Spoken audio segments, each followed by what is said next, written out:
É uma vida muito mais livre do que morar no Rio de Janeiro, na Tijuca, numa rua movimentada. Então, Brasília, para um rapaz de 10, 12, 13 anos, foi maravilhoso. O interesse pelas corridas começou quando eu fui para os Estados Unidos fazer um ano de high school. Junto com esse ano eu fui jogar tênis. Era uma escola especializada em tênis e fazia junto o high school. E uma das matérias que tinha nesse ano era auto shop. E comecei ali o primeiro contato com a parte mecânica. Quando eu voltei para Brasília, depois desse ano que eu passei nos Estados Unidos, eu logo em seguida comecei com 3 amigos correr de go-kart. E isso começou como uma grande brincadeira. E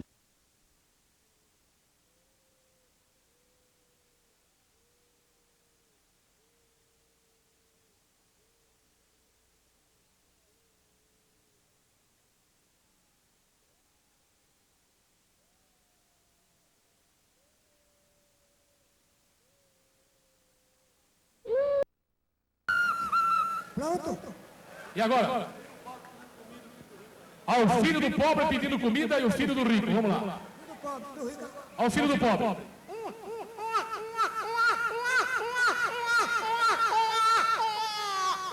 Cala a boca, Tuião! O que quer, meu filho? Eu quero um caminhão. Pronto. E agora o filho do rico. Do pobre. Do pobre agora. Do rico agora. Do rico agora. Do pobre. Do pobre agora. Morrendo de fome. Ai, ai. Ai, ai, ai. Ai, mamãe, ai, ai. Ai, meu Deus, ai, ai. Sai daqui, arrombado, te lasca, Antônio. Quem te quer, condenado? Bota aqui a família. Vai buscar no inferno, ali no corpo do diabo, no inferno. Esse é o Valdemar dos Passarinhos, olha aí. 53 anos. Tem mais... A cobra, essa é a cobra, né? A boca do cururu. A boca do cururu. Essa época de raios é um perigo, ó. E quem mais que tem? A cobra. A cobra que voa, vamos lá.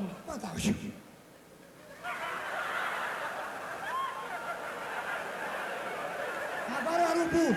O arubu, que é um misto de avião com urubu. É o arubu, vamos lá. O espinho do pobre. Espirro do pobre.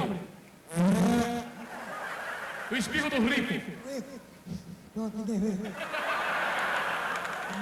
Esse é o Valdemar. Uma das figuras mais populares. tudo sobre carro, sobre mecânica.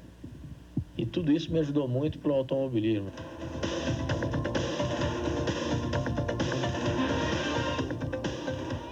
Quando eu comecei no kart, eu já comecei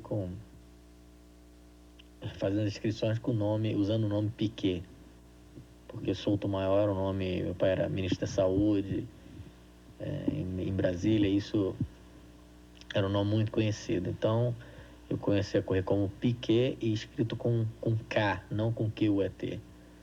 E o Piquet colou, todo mundo me conhecia como Piquet, e quando eu fui para a Super V, eu tive que mudar a maneira que escrevia, mas não tive mais maneira de mudar para Souto Maior, como é o nome do meu pai. Então, continuou Piquet e até hoje é como todo mundo me conhece.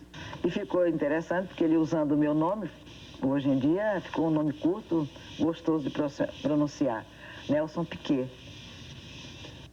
Meu pai, no início, foi muito contra, como qualquer outro pai seria contra. Filho meu também seria contra de risco de corrida, não só pela corrida, mas também porque eu estava abandonando os estudos, abandonando a universidade, que já tinha feito o primeiro ano de engenharia e tudo. Então, ele era diretamente contra tudo. Depois, quando ele viu que o negócio estava vindo bem, levando muito a sério, me dedicando muito, Ele, não posso dizer que aprovou, mas também não desaprovou. Ele estava deixando ir ver o que ia acontecer. Não, nós não poderíamos bancar isso, não. Porque naquela época, o ministro, o deputado, ainda não ganhava assim, de uma maneira que ele pudesse... Hoje, o nível de vencimentos é muito maior do que naquela época. Nós não tínhamos, não ganhávamos tanto que pudesse bancar um filho numa corrida, de jeito nenhum. Ele passou muita necessidade também por isso, porque o pai, como não facilitava a vida dele em corridas, ele também era orgulhoso, não pedia, porque justamente ele queria para comprar peças, para correr, para investir no automóvel de corrida, o pai não facilitava. Eu não tive ajuda nenhuma de casa, porque tinha o teto, tinha comida, tinha roupa lavada, mas grana, dinheiro para gastar em carro de corrida ou para viajar, eu nunca tive. Automobilismo é um esporte de rico ou de abusado? Eu me considerava o mais bem-sucedido dos abusados, até que um mais abusado que eu, que foi o Nelson, chegou também na Fórmula 1, como eu consegui chegar, mas eu só consegui chegar. E ele chegou e ficou, e foi campeão, bicampeão, tri, esse ano. Se você perguntar para ele o porquê dele ter chegado lá, ele vai te dizer que é sorte. Eu não acredito em sorte porque dá um azar danado.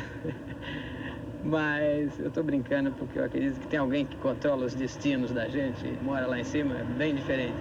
Mas o Piquet lutou muito para chegar lá e disso eu posso dar prova. Nós começamos juntos no Autorama, eu já era um sujeito bem maduro, idoso, com 16 anos, e tinha lá um garoto chato de 13 que quando ganhava da gente no Autorama era impossível de aguentar. Não, com toda essa minha dificuldade no início do automobilismo,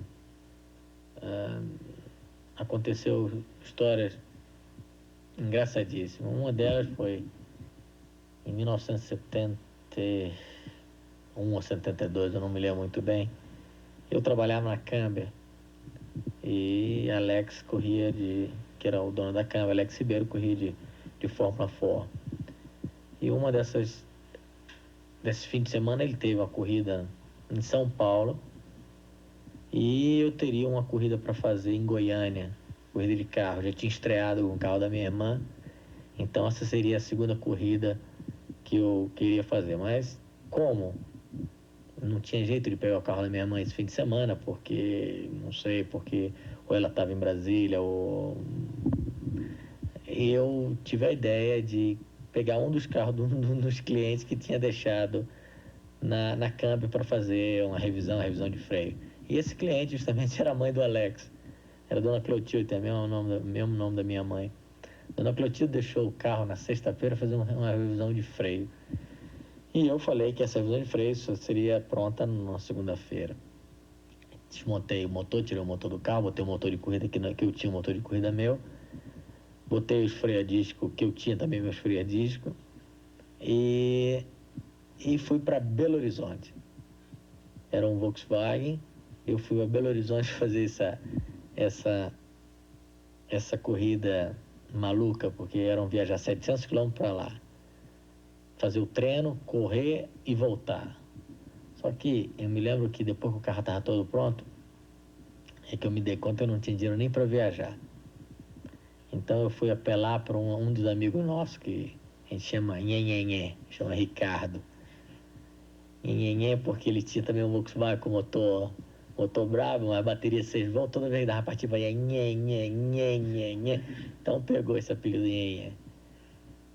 Eu fui debaixo do apartamento dele, toquei a buzina lá, olhei para cima, falei, vamos comer o Belo Horizonte? Ele falou, pô, eu tenho trabalho na metrologia, eu tenho trabalho amanhã. Eu falei, não, vamos comigo amanhã. Ele falou, não, vamos comigo hoje. Ele falou, não, então tá, tô descendo. Eu falei, tem grana? E ele veio com 100 pau. 100 pau dava justamente para ir para lá de gasolina. Então, a gente ia pensando na ida, na volta a gente não pensava o que ia acontecer na volta. Ao fim da história, nós chegamos quarto na geral, primeiro na categoria, quer dizer, categoria 1.600, não tinha um motor 2 litros, mas valia tudo, né? Primeiro na categoria, ganhamos 2.500 cruzeiros naquela época, um escapamento Cadron, dois pares de farol de milha, então, vários prêmios. Então, foi isso que começou meu automobilismo na marra. Acabou a corrida no domingo à tarde, domingo às 2 horas da manhã, chegamos na oficina, desmontamos o carro inteiro, ao meio-dia o carro estava pronto, a dona Clotilde vinha buscar. Aventura que tudo dava certo. Seria incrível, bastava um motor fundindo na estrada, ou então dar uma pequena acidente na hora da corrida, você imagina a confusão que não ia acontecer. Então isso é o início do automobilismo que eu tive em Brasília, que posso dizer que foi uma coisa maravilhosa.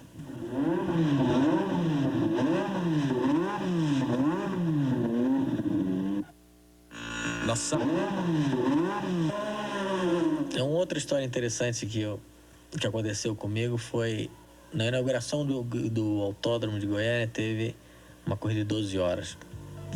E eu corri com um amigo meu que chama Pedrão, e num Opala que todo mexido, né? Aqueles Opala que não podia mexer, mais mexido do que... E sem experiência nenhuma de corrida longa, largou a corrida, eu já vinha malhando o carro de tudo que é maneira, né? Então, logicamente, depois de 2 horas de corrida, acabava os freios, tinha que trocar as pastilhas, aí depois quebrou o seletor do câmbio, depois quebrou uma peça da barra estabilizadora, e, logicamente, não tinha nenhuma peça de reserva com a gente. Mas um dos nossos amigos parou o carro, o Catanhede parou o carro, que era um amigo de Brasília também, parou o carro dele atrás dos boxes e foi assistir a corrida. E toda vez que a gente precisava de uma peça, a gente ia lá, desmontava do carro dele e montava no carro da gente. E era um Opala também. Então, você imagina, quando acabou a corrida, a gente tinha 2 carros acabados. Porque o nosso estava todo destruído, o outro não tinha nenhuma peça. Surgiu a possibilidade de, em vez de correr na categoria de Fórmula 4, correr na categoria Super B, mas isso estaria muito mais caro. Então, já para comprar o Fórmula 4, a ideia de comprar o Fórmula 4, eu vendi meu carro de rua, vendi registrador, gravador, vendi câmera fotográfica, quer dizer, o que aparecia em casa que pudesse fazer dinheiro, a gente tava vendendo, né? Eu vendia as coisas que não podia entregar até, né? Então, surgiu a possibilidade da corrida na categoria de Fórmula Super V, e o Ronaldo Rossi e o Ricardo Scala no Rio quase me convenceram a fazer a categoria. Eu tinha muito medo, porque não era mais uma categoria regional, era uma categoria do Brasil, categoria brasileira. Então seria viagem muito mais cara, muito mais dinheiro e tudo. Mas, em compensação, teve a Volkswagen, que ajudou muitos pilotos e tentou ajudar arrumando o patrocinador de cada revenda, de cada estado para um representante.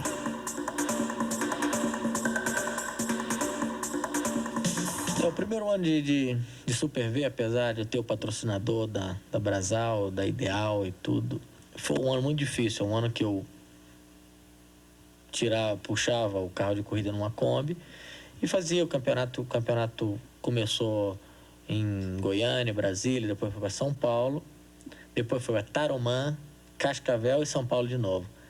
É uma história muito engraçada que eu tive. De Tarumã para Cascavel, o motor da Kombi fundiu. Então, não tinha o que fazer, né? Era arrancar o motor na estrada, arrancar o motor da Kombi na estrada, arrancar o motor do Super V, botar na Kombi, viajar até Cascavel, tirar o motor da Kombi e botar no Super V. Então, o motor basicamente era a mesma coisa. Era mais comprimido e tudo, mas o motor era Volkswagen, então não mudava muito. E em Cascavel, eu ganhei a primeira corrida de Super V. Então, foi uma corrida que eu disputei até a última hora com o Júlio Caio. Na última curva, nós enroscamos as rodas, ele parou 2 ou 3 metros antes da bandeirada e eu consegui passar sem uma roda na bandeirada. Então, essa foi a primeira vitória de Fórmula Super V. Bom, quando eu conheci o Nelson, eu já tinha passado por todo o processo da formação do Emerson, toda a carreira do Emerson praticamente, eu já estava no meio dela. Então, ele já tinha sido campeão do mundo 2 vezes e eu tinha participado muito intimamente desse desenvolvimento todo. Foi quando eu conheci o Nelson, primeiramente vendo algumas provas na televisão, e ele realmente tinha me impressionado muito. Foi quando eu achei que cheguei perto dele, comecei a notá-lo mais de perto e ver algumas provas dele aqui em São Paulo, o comportamento dele em relação ao acerto de automóveis e a preparação, toda a atitude dele diante de uma corrida, não só a classificação, como a corrida em si, todo o posicionamento que ele tomava. E isso realmente me impressionou muito.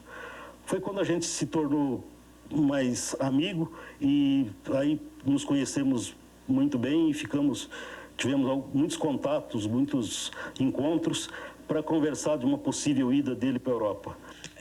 Nesse mesmo ano, foi o ano que na corrida de São Paulo, eu perdi, meu pai morreu, isso me abalou muito, mas a vida tinha que continuar e bola para frente. E eu acho que ele tinha necessidade da aprovação do pai. Quando o pai começou a ceder um pouquinho, ele se sentiu bem. Eu acho que ele hoje, se o pai fosse vivo, ele estaria bem satisfeito, porque ele sabia que o pai ia se orgulhar dele. Embora eu acho que, se o pai fosse vivo, ainda estaria fazendo pressão para ele não correr. O ano de 1976 foi o ano que eu praticamente vim morar em São Paulo. Morar é uma palavra difícil de falar, eu quase morava, né? Eu morava num hotel que chama Hotel Boa Viagem, em frente ao aeroporto. Então eu tinha que dormir depois das 10 e acordar às 6 da manhã, porque na primeira aterrissagem que davam naqueles Boeing ali, você acordava na hora. Mas o hotel era tão ruim, que quando meus amigos vinham me buscar para qualquer programa, eu mudava de hotel, ia para o hotel vizinho, ele me pegava no hotel do vizinho, né? E foi nessa época que eu fiz ótimas amizades em São Paulo, que me ajudaram muito. Foi o Eduardo Prado, foi o Lua, o Chiquinho Rosa. E vocês foram os autores da minha ida para a Europa. Eu conheci o Nelson aqui no Brasil quando ele estava correndo de Super V, que ele veio para São Paulo, que ele queria correr no campeonato de Super V, e ele corria junto com os amigos nossos, o Peter Schutzwenck, que corria também, então ficamos conhecendo ele. E depois que ele já estava no meio do ano, ia ser campeão mesmo, e não tinha mais o que ele fazer no Brasil. O que ele ia fazer? Ser campeão outra vez? Ser campeão paulista outra vez? Então nós começamos a pôr na cabeça dele que o negócio era ir para a Europa, pelo menos tentar. E nós conseguimos convencer ele de pelo menos tentar. Ele nunca pensou, vou fazer o campeonato de Fórmula 3 porque eu vou ser campeão de Fórmula 1, ou vou chegar um dia na Fórmula 1. Então nós conseguimos que ele fosse para a Fórmula 3, tentar como ele queria, e aí precisaria ter uma firma no Brasil para mandar notícia para a imprensa, para divulgar, para arranjar patrocinador. Então nós montamos essa firma e daí que começou o envolvimento de trabalho, de negócio, e ele foi e acabou sendo campeão. Nelson, eu acabei conhecendo o Nelson em São Paulo a primeira vez. Quer dizer, a primeira vez que eu ouvi falar do Nelson, porque eu tinha um cliente que tinha uma equipe de Fórmula Super V. Aquele ano que começou a Super V aqui no Brasil, que foi um sucesso danado. Então eu tinha um cliente lá na agência que tinha uma equipe de Super V. E toda corrida que o sujeito ia, ele voltava para trás na segunda-feira, quando a gente ia conversar com ele, para perguntar para ele como é que foi a corrida. Ele falou, nossa, tem um sujeito, um cara de Brasília, que, olha, ele é infernal. Ele faz o motor dele, ele prepara o carro, não sei o quê, ele chega sempre na frente da gente. Ele tinha um esquema bastante forte, patrocínio, era uma coisa já para o lado bem profissional, diferente do que naquela época tinha. E tinha lá um sujeito que com a Kombi dele estava sempre chegando na frente. E esse cara era o Nelson.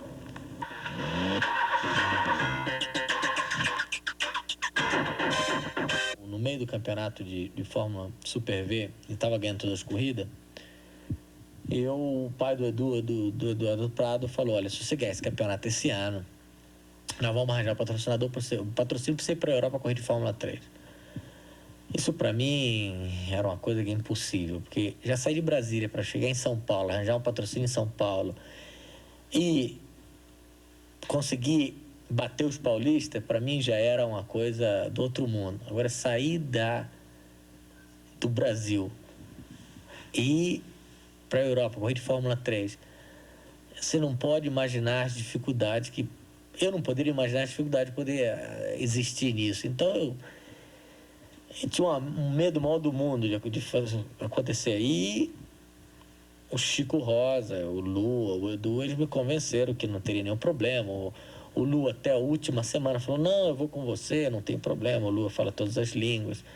Não vai ter nenhum problema. E na última semana de ir embora, não fui sozinho, né? Tinha um patrocinador, tinha cerca de, quase naquela época, $32 mil, que foi o patrocínio da Brastemp e da Arno. Eu conheci o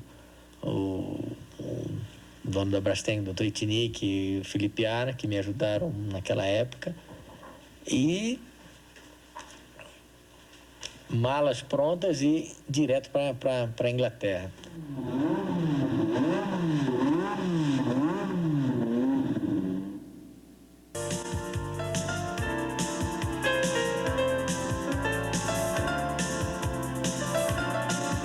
Você vê, eu quando fui para a Inglaterra. Fui à Inglaterra em dezembro de 76. A grande aventura começou.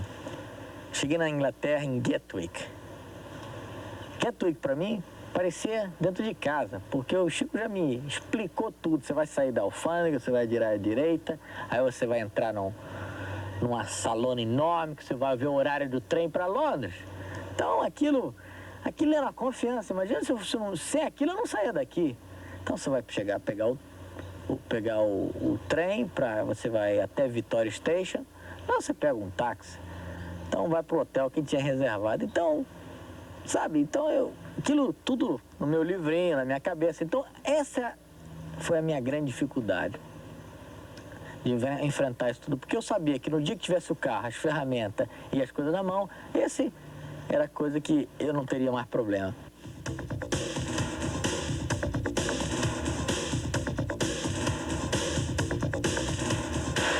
Eu fui para Marte para comprar o carro ou fazer o contrato para correr pelo time March. Eu fui recebido tão friamente lá, tão no negócio. Você corre, você tem 19 corridas, você não pode testar, você tem 2 testes, isso, aquilo, você paga, você vem aqui na hora das corridas. Aí eu falei, não vou fazer isso não. E comprei o carro. Eu compro o carro, depois resolvo o que eu vou fazer. E fui para a Itália comprar os motores. Na Itália eu fui muito bem recebido pelos italianos. Pelos irmãos Pedrazani, que eles fazem os motores da Fórmula 3 até hoje. E com os Pedrazani, eles me mudaram a ideia. Por que você não vem fazer o campeonato europeu, morar aqui na Itália, isso, aquilo? Faz o seu time, contrata um mecânico italiano, compra um caminhãozinho velho e faz o campeonato europeu.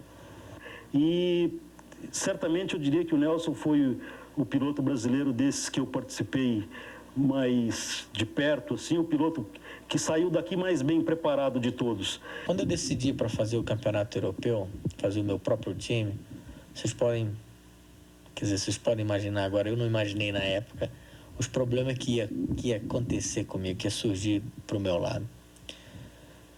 Porque eu fiz um campeonato que foram 16 corridas em 15 circuitos diferentes, em 12 países diferentes.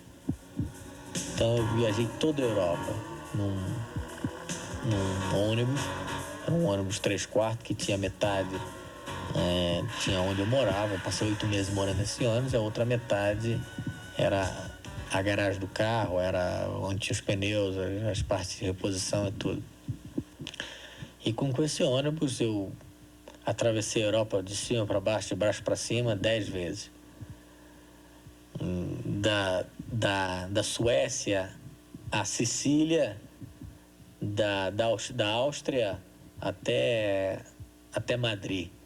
Então eu fiz a Europa inteira viajando nesse ônibus. E mil problemas de alfândega, problemas de motor do ônibus quebrar. Então, no fim, eu já estava um esperto em motor diesel, já estava um esperto em furar fila em alfândega, em passar, porque em alfândega, quando tem todos os caminhões, você tem que fazer, com aqueles carneiros, você tem que entrar nas filas. Eu passar pela frente de todo mundo, brigar com todo mundo. Então, mas isso, brasileiro sempre dá um jeitinho, né?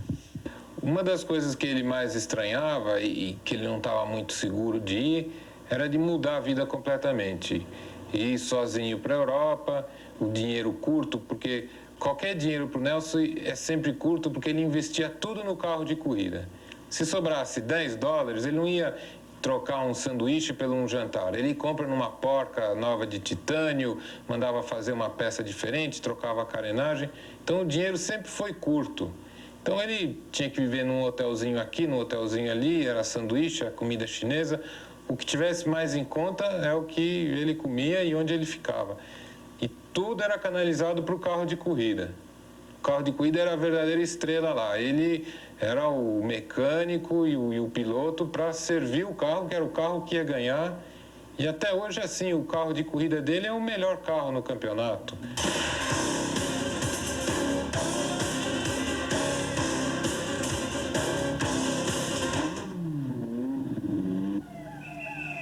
Também uma coisa muito importante que eu esqueci de falar, eu no Brasil não tinha feito nenhuma corrida na chuva.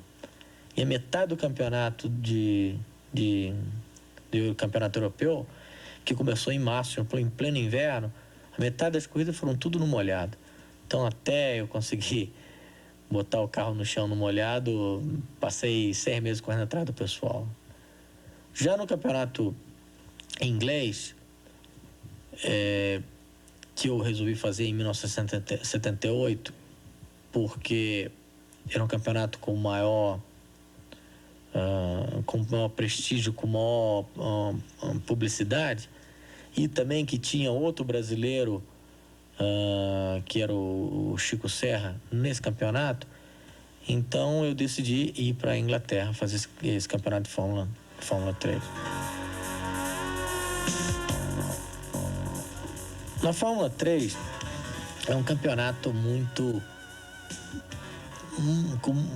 competitivo, porque os carros são iguais, os motores são iguais, os pneus são iguais. E de um piloto ao outro, dos pilotos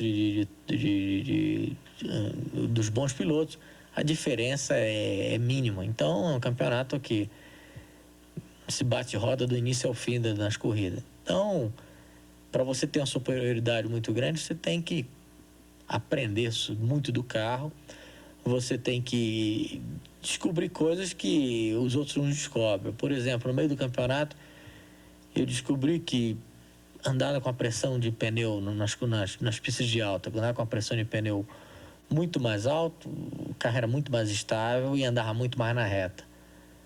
Então, como é a lei se você descobre uma coisa, no outro dia está todo mundo usando, então a maneira de não deixar ninguém saber era envenenar os